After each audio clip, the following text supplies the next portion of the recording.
Hey, it's Matthew Arthur, seasoned entrepreneur. Here are 8 things I've learned about marketing in the past 12 months. Well, actually a bit longer than the past 12 months. So I've been running my marketing agency for almost about a year and a half. I've launched and managed ad campaigns across different industries, managed lots of ad budgets, invested in courses, listened to books, you name it. I still have a lot to learn, but here are 8 key things that I've learned since starting marketing. Number 1, cost per lead is a good metric to track, but it's CPA, cost per acquisition, or CAC, customer acquisition cost, that really matters. So I didn't really understand this when I first started doing marketing. My view was always, hey, we should just launch ads, reduce the friction as little as possible so that we're making it as easy for anyone to become a lead. And the idea is that we go for volume first and then we optimize and go for quality. Now, I agree with that in principle, but what was happening was that I would have clients saying, oh, the lead quality is not that great. It's, hit and miss. And in my mind at the time, I was thinking,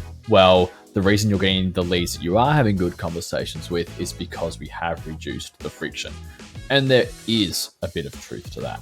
Now, when I started launching ads for my own business and I was getting leads, so I was essentially like my own client, what I realized is even though I did want volume, like a decent amount of volume, what I realized was I'd actually rather pay a bit more per lead if it was going to be higher quality, or at least more likely to be higher quality. It doesn't have to be like a super warm lead like you're going to get from organic content, but asking enough questions on whether it's a landing page or a lead form just to kind of disqualify some really low quality leads. Me being, I guess, my own client for a bit helped me realize, yeah, I agree with the concept, go for volume first. But nowadays, I will probably put a question on a lead form or a few questions to increase lead quality even from the get-go, unless it's like a super different industry. But realistically, when you understand advertising principles, you've managed some successful campaigns, you follow your process and you can get a feel of whether an ad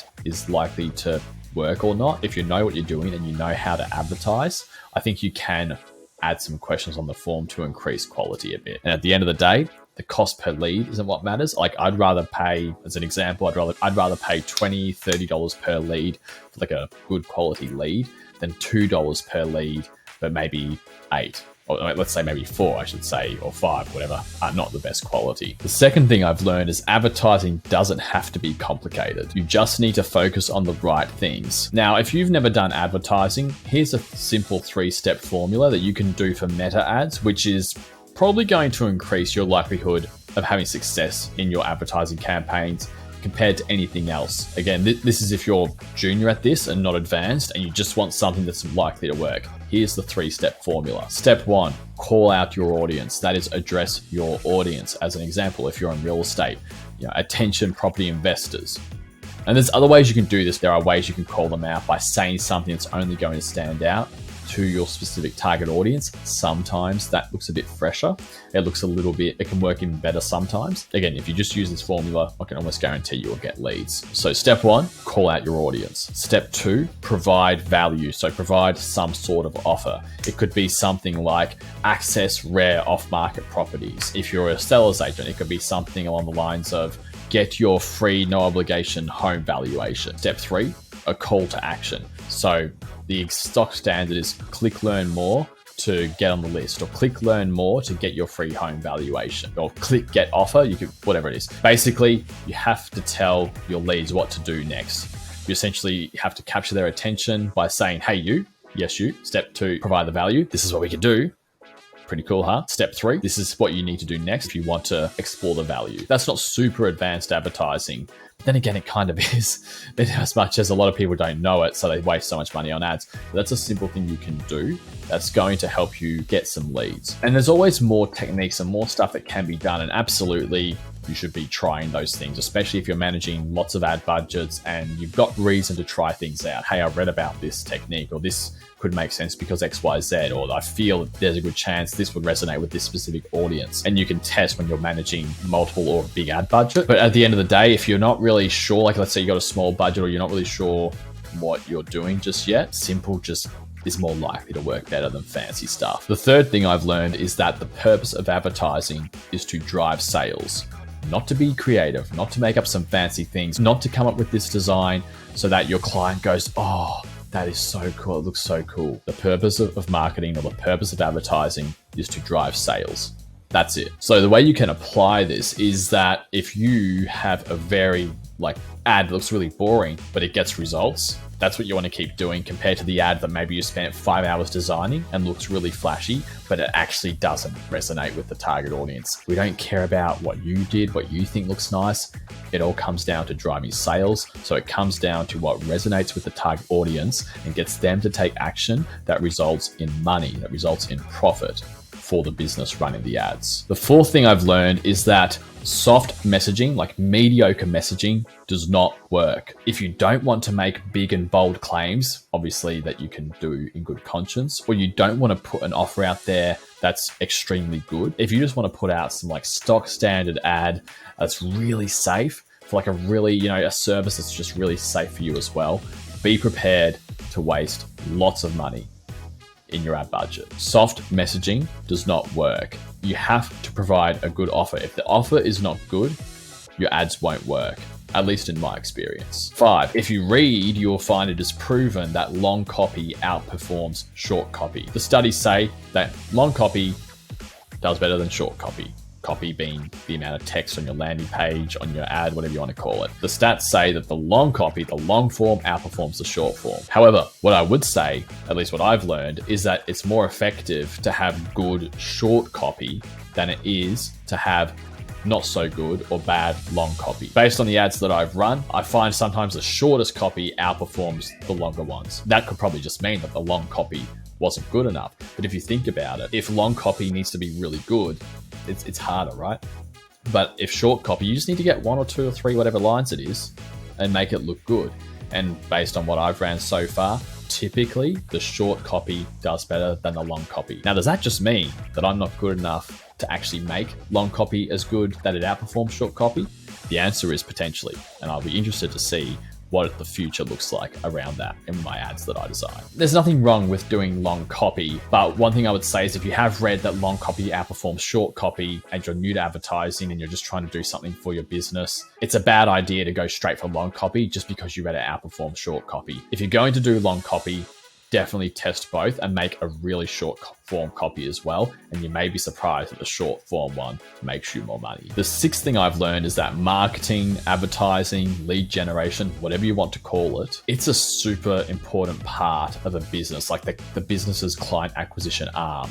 But it's only one part of the process. A huge aspect falls onto the sales side of the business, whether that's a whole sales team, whether it's just a business owner, whether it's you doing both. If you're doing the ads, but you've got to convert the sales, marketing, advertising, lead generation, getting the leads, it's only one part. And yes, it all is in the same, it's all connected, but no extremely good marketing. I shouldn't say no, but in my experience so far, most good marketing efforts aren't going to make up for a terrible sales process. So just be aware that by doing really good marketing doesn't just guarantee sales. I'll give you an example. I put this video out there. Let's say you're a real estate agent and you watch this and you go, hey, I really like what he's talking about. He's showing the stuff that makes a lot of sense.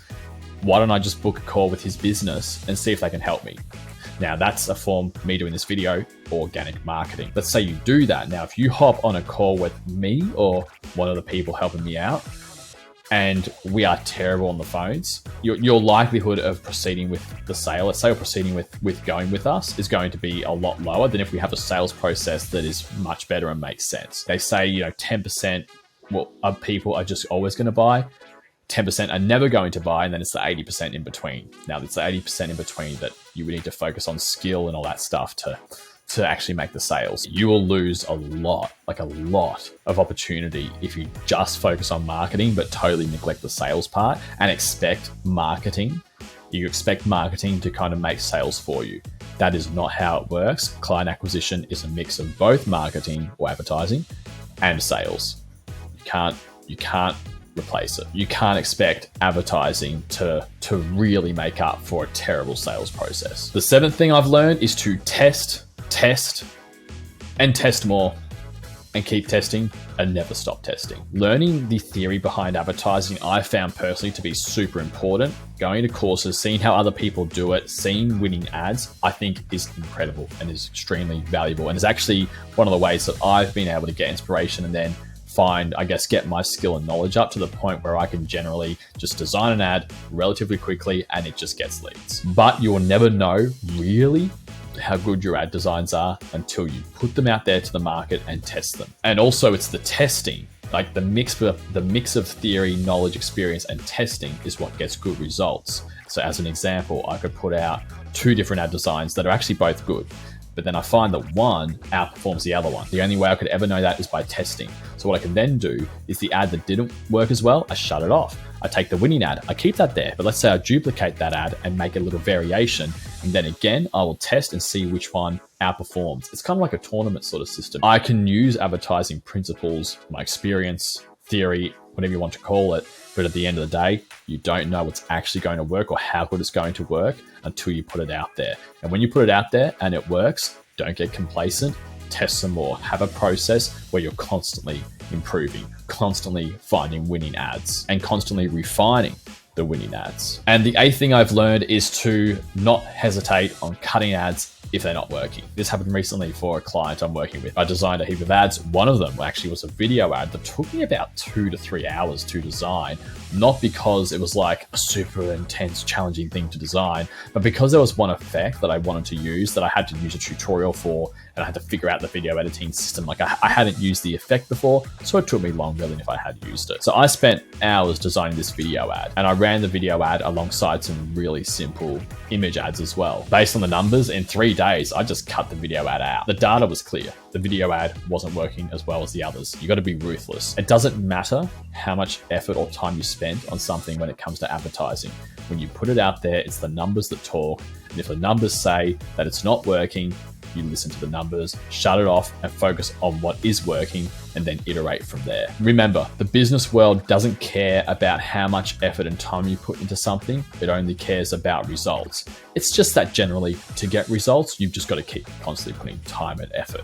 But this is an advertising video, not a mindset video. Okay, bye.